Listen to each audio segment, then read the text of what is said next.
ओम शांति। आज प्यारे मीठे बाबा की मुरली मंथन की डेट है 22 जनवरी 2025। तो आज मीठे बाबा अपने बच्चों से कह रहे ये अनादि बना बनाया ड्रामा है, ये बहुत अच्छा बना हुआ है। इसके पास प्रेजेंट और फ्यूचर को तुम बच्चे अच्छी तरह जानते हो।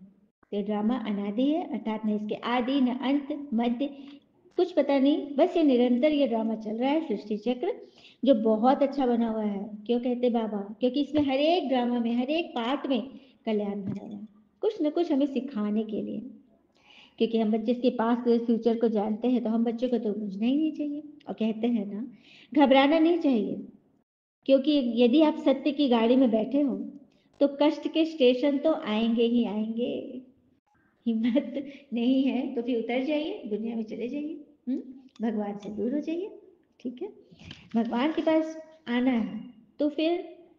और ये जो कष्ट आते हैं जीवन में, जो परिस्थितियां आती है ना, हमारे ही बोए हुए हैं जो हम तक आए हैं। इसमें किसके लिए, किसके तरफ उंगली उठाए? पता है, ईश्वर के लिए भी हम लोग क्या कहते हैं पता है? मतलब से ही रिश्ता रखते हैं।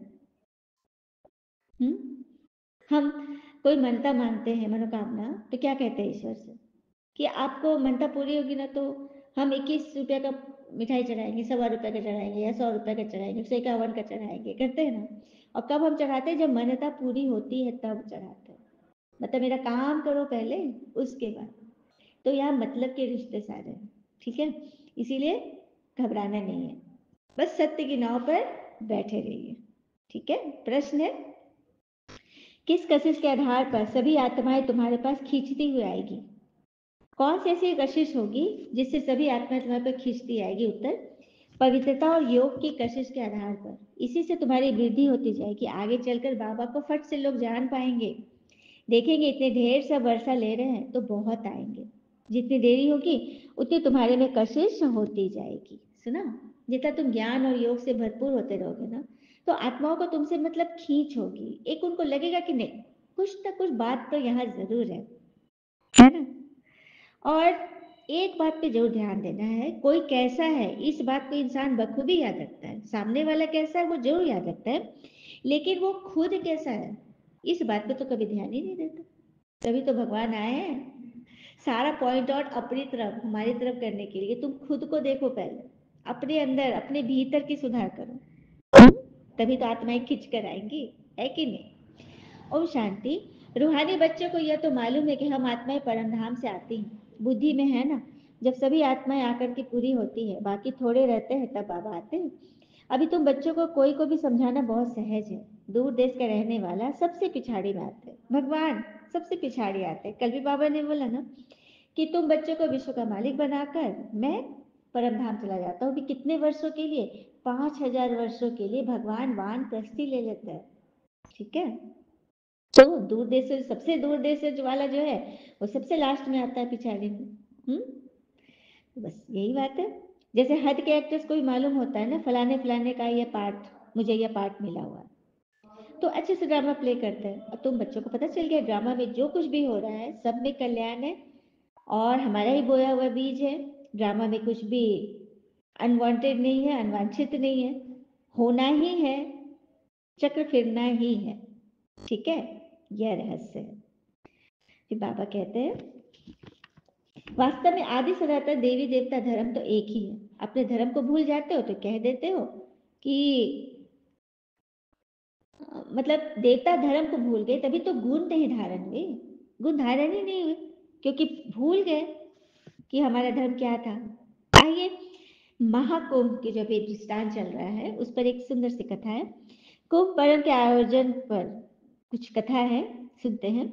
इस कथा के अनुसार महर्षि दुर्वासा जी के श्राप के कारण जब इंद्र और अन्य देवता कमजोर हो गए थे, तो दैत्यों ने देवताओं पर आक्रमण कर उन्हें परास्त कर दिया। तब सब देवता मिलकर श्री विष्णु के पास गए और उन्हें अपना सारा वृतांत बताया। तब श्री विष्णु ने दैत्यों के साथ मिलकर क्षीर सागर का मंथन करके अमृत निकालने की सलाह दी। श्री विष्णु के ऐसा कहने पर संपूर्ण देवता दैत्यों के साथ संधि करके अमृत निकालने के यत्न में लग गए। अमृत कुंभ के निकलते ही, अमृत कुंभ, कुंभ मतलब घड़ा, ठीक है। अमृत कुंभ के निकलते ही देवताओं के इशारे से इंद्रपुत्र जयंत अमृत कलश को लेकर आकाश में उड़ गया। इसके बाद दैत्य गुरु शुक्राचार्य के आदेशानुसार दैत्यों ने अमृत को वापस लेने के लिए जयंत का पीछा किया और घोर परिश्रम के बाद उन्होंने बीच मार्ग में जयंत को पकड़ लिया। तत्पश्चात अमृत कुंभ पर अधिकार जमाने के लिए देव दानवों में 12 दिन तक अविराम युद्ध चलता रहा। पता है 12 दिन और 12 वर्ष का क्या ताल्लुक है?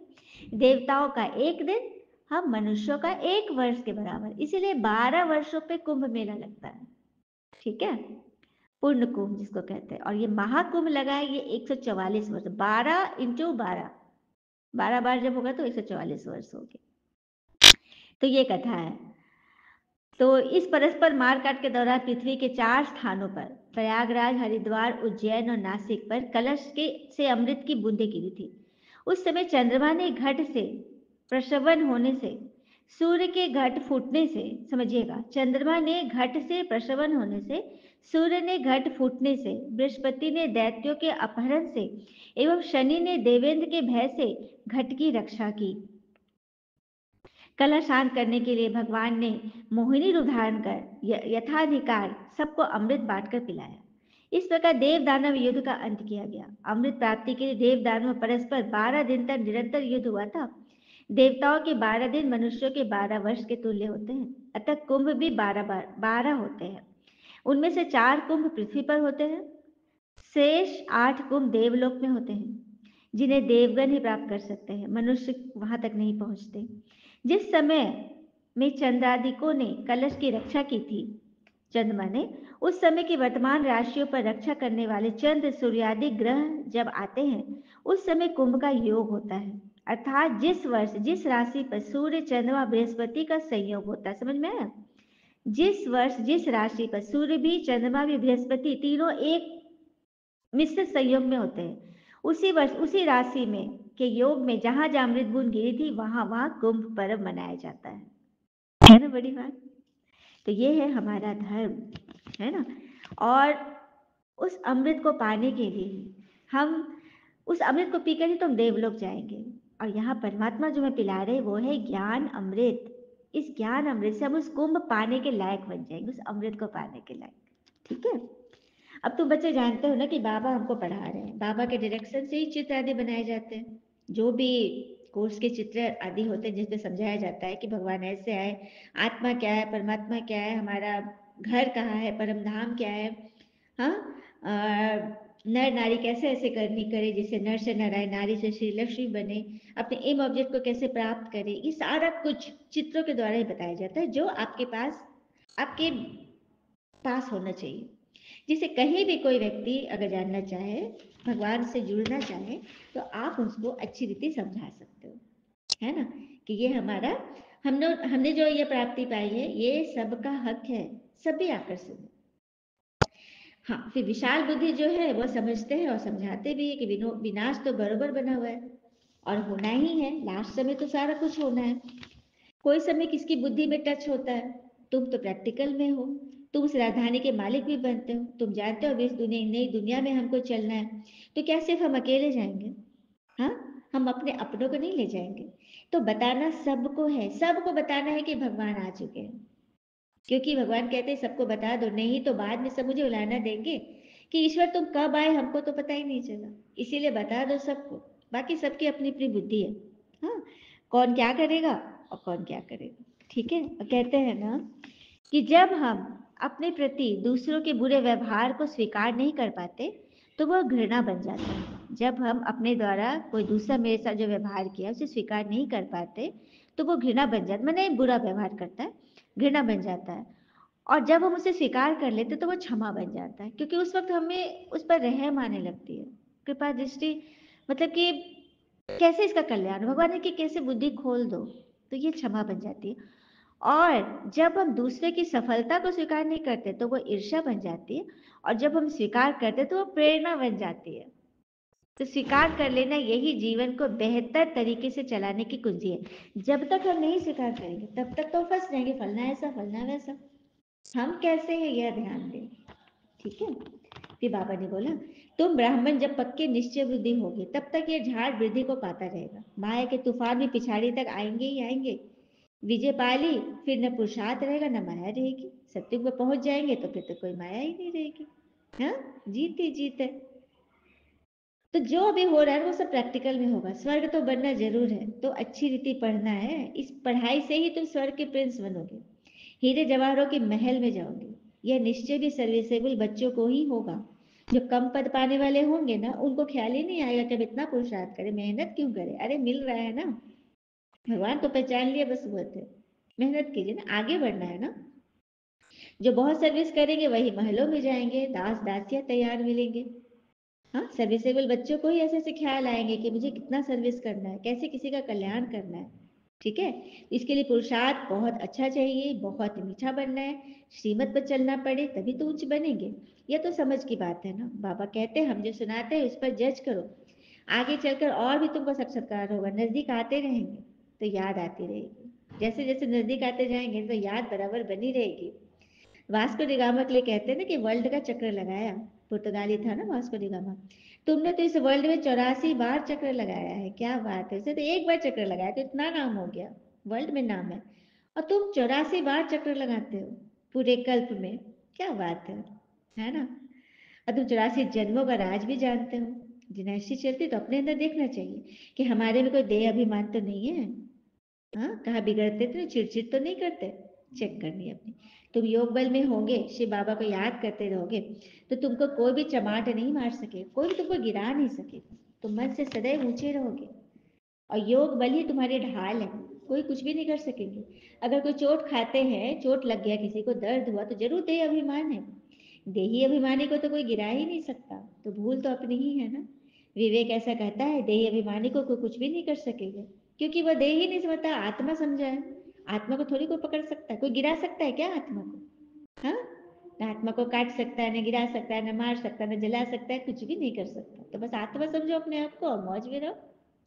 भगवान तो आते ही है पुरुषोत्तम संगम युग पे, यही बात सिखाने तो आते हैं। हाँ, तुम्हारी ऐसी बड़ी चौपड़ी छपी होनी चाहिए जिसमें पूरी लिखत हो, मतलब सारा तुम्हारे पास था, सामग्री तुम्हारे पास मौजूद होना चाहिए, कि जब कोई मिले तो बस उनको भगवान का परिचय दे दो, राज बता दो, आत्मा का पाठ पढ़ा दो। हम्म? तुम्हारे पास बहुतों की लिखत हो जाएगी कि गीता का भगवान कौन, इसी बात को तो सिद्ध करना है। गीता का भगवान परमात्मा शिव है। वो दृष्टांत याद है, जब गीता ज्ञान चलने वाला था युद्ध के समय, तो एक तेज लाइट आकाश में फैला था ना, दिव्य लाइट, जो अर्जुन ने कहा था कि बस करो प्रभु मुझसे सहन नहीं हो रहा। तो वो दिव्य तेज लाइट, हजारों सूर्यों से तेज वो लाइट, वो रोशनी किसकी थी, परमात्मा शिव की तो थी। जो उन्होंने वो लाइट से सूक्ष्म होकर उन्होंने श्री कृष्ण के तन में प्रवेश किया, और उनके मुख से ये गीता ज्ञान निकला। बस यही बात तो बतानी है। श्री कृष्ण ने जो सुनाया है वो अणु गीता है, जो लास्ट में युद्ध के बाद अर्जुन ने श्री कृष्ण से कहे कि हे कृष्ण, आप मुझे वो फिर से सुनाओ ना जो अपने उस युद्ध के मैदान में दिया था। तो कृष्ण जी ने बोला वो तो मैं परम तत्व मेरे अंदर स्थित होकर सुनाया था, मैं तुम्हें जो सुनाता हूँ वो सुनो। तो श्री कृष्ण ने जो सुनाया लास्ट में, वो संक्षिप्त में सुनाया, उसका सार, गीता का सार, जो कि अणु गीता के नाम से प्रसिद्ध है। अणु गीता, तो आई बात समझ में, इसी बात को तो सिद्ध करना है। सारा कुछ इसी में है। शास्त्रों में भट्टी की बात है, परंतु भट्टी किसको कहा जाता है, ये भट्टी है अपनी बुद्धि योग की। अब ईंटा भी भट्टी में जो पकता है तो कोई पक्का होता है, कोई कच्चा ही निकल जाता है, कोई खंजर होता है, कोई ठकरा जाता है, सारे नहीं पकते। उसी तरह से यहाँ भी है, भट्टी तो लोग कर रहे हैं, भगवान से जुड़े हुए, मुरली भी पढ़ रहे हैं, याद भी कर रहे हैं, लेकिन पूरा तरह से पक नहीं पा रहे हैं, क्योंकि अंदर में कुछ ना कुछ खामियां है, कुछ कुछ देह अभिमान है, उसको खत्म करना है। ढूंढो, उसको ढूंढ कर हटाओ, निकालो कि मेरे अंदर कौन सी कमी है, सामने वाले में मत ढूंढो। ठीक है, बस यही करना है। और समझाने वाला जो समझदार नॉलेजफुल होना चाहिए ना, तभी तो वो समझा पाएगा ना। अपने आप को समझ लो, वही समझदार है। ईश्वरी घराने के तुम हो, तो उस घराने में फिर से चलना और सबको लेके भी जाना है। बाकी दुनिया में तो दिखाते हैं कि प्रलय होती है, फिर दिखाते हैं सागर में पीपल के पत्ते पर श्री कृष्ण आए, पहला पहला जो सृष्टि शुरू होती है। तो ये भी रहस्य पता है कि लास्ट समय ना मूसलाधार बारिश होगी, और कहा जाता है कि 40 दिन तक एकदम मूसलाधार बारिश होगी, जिससे पूरी दुनिया का सारा किचड़ा धुल जाएगा। और उस वक्त एक पीपल के पत्ते पर एक नन्हा सा बालक श्री कृष्ण को को जलमग्न स्थिति में जल में दिखाया गया है, शास्त्रों में यही बात है। तो इसका भी रहस्य बाबा ने बताया है कि ऊपर से अगर देखा जाए ना, तो वो भारत का ही नक्शा है जो पीपल के पत्ता जैसा दिखेगा। तो भारत का नंबर वन जो सृष्टि का नंबर वन जो मनुष्य होंगे वो श्री कृष्ण होंगे, सत्युग के नंबर वन प्रिंस, वही तो आएंगे भारत में, उन्हीं का तो जन्म होगा, यही रहस्य है। हाँ, तो बस अच्छी रीति पढ़िए और पास विद ऑनर हो गए। लेकिन अगर किसी से दिल लगी हुई होगी, दिल लगा होना अर्थात किसी की बात में बुद्धि फंसी हुई है, फलना ऐसा फलना वैसा, तो फिर पढ़ाई तो होगी नहीं। इसीलिए बात अगर मन में रखनी तो सिर्फ श्रीमत को रखो, क्योंकि इसी से हमारा कल्याण है, बाकी और किसी बात से नहीं। ठीक है।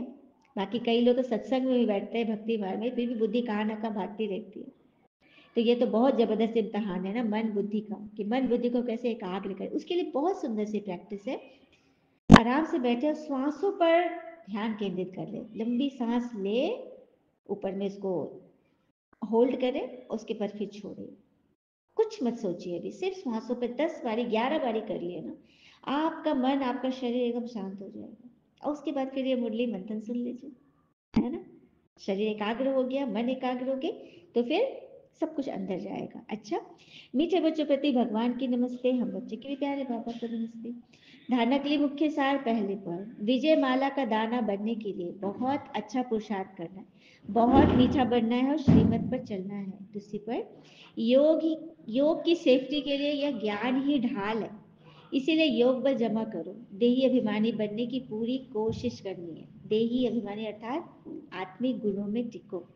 वरदान है, विशेष शब्द की स्मृति द्वारा संपूर्णता की मंजिल को प्राप्त करने वाले स्वपरिवर्तक भव।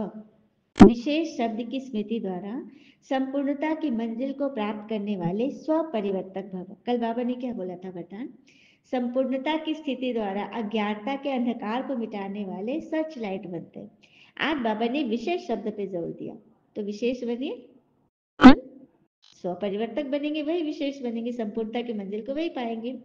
तो सदा यह स्मृति रहे कि हम विशेष आत्मा है, विशेष कार्य के निमित्त हम विशेषता दिखाने वाले हैं।